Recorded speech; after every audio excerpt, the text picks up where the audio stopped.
薄壳就算再怎么改，它那个曲面都会贴着你刚刚点选的面不断去做设计变更，它里面都很像格栅一样，全部都补起来了，怎么办？不管直线复制排列是多还是少，就帮你切掉了。Hello， 大家好，欢迎来到魔剑队，我是雷系教师阿如。用基准面来画一个矩形，这个矩形呢是一个正方形，所以呢你要标2次尺寸吗？不用，标1次就好。这2条呢等长等近，尺寸100。原始草图就长这样。这样子，用基准面再画一次，参考图源把它复制出来，做长料的动作，两侧对称300。比如说是这样。好，那你要圆角怎么办呢？只加在外面嘛，用圆角特征啊，不要再用草图圆角了。为什么？因为老板不要圆角的时候，你可以抑制掉。老板又要了，老板又不要了，很快啊，你就不需要去改草图了。那这样做完之后呢，再去做薄壳。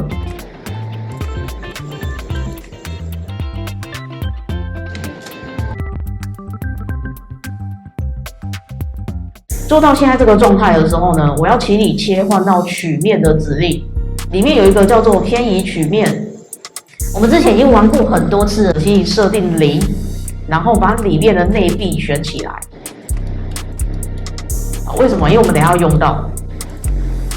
也就是说，老师，我这样子弄完之后，以后我要是设计变更里面那个曲面怎么办？不用担心，你薄壳就算再怎么改，从3改成2.5。它那个曲面都会贴着你刚刚点选的面不断去做设计变更，所以你不用担心。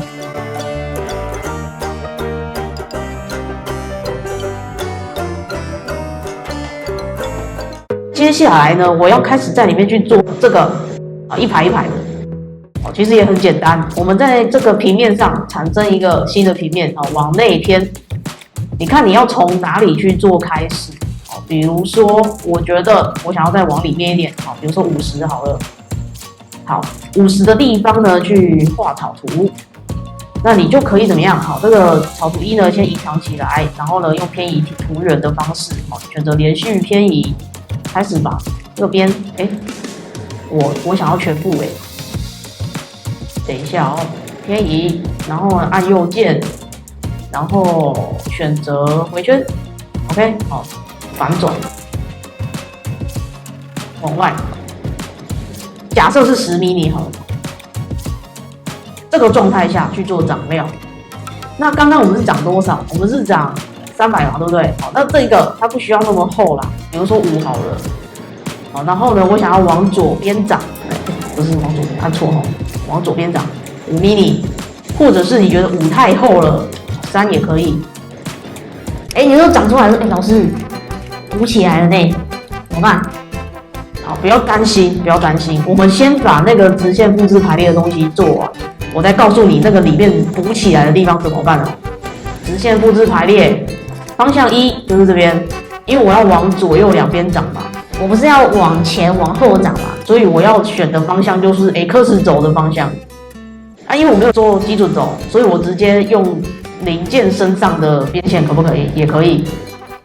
特征呢是刚刚长料的那个东西，好，那现在往右边长嘛，我要往左边，然后呢，你可以转到前基准面，看一下，不够多，然后开始增加，太多，好，那照正常来讲啊，前面50，后面也应该是50，但是老师懒得算，我就眼睛目视，觉得差不多有，就好了。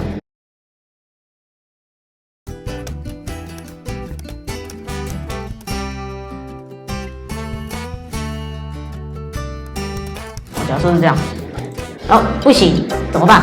几何复制的勾勾拿掉，那就可以了。赶快订阅阿如的频道，跟着阿如一起迈向雷系建模大师的目标吧。那里面这些东西怎么办？它里面全部都很像格栅一样，全部都补起来了。但我不要这样子，所以我选择刚刚偏移出来的那个曲面，对不对？曲面里面有一个曲面除掉。这个曲面里面的东西，所以箭头要朝内，我都不要。就帮你切掉了，是不是很简单？回收包再拉上去给你看，除料之前，除料之后。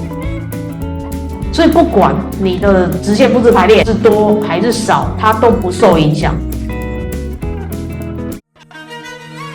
曲面，好，你补助用的曲面，不管你今天是拿来做香切用的，还是干嘛的，反正补助用的曲面，你用完了记得删掉。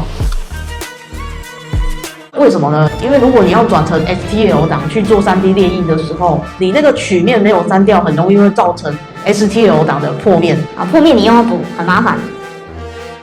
来，各位看一下，老师呢在后面做了一个修饰的圆角啦。我是把所有的边线都选起来，当做是一个修饰。感谢各位的收看，欢迎按赞、订阅或分享阿如的频道哦。我们下个影片再见喽。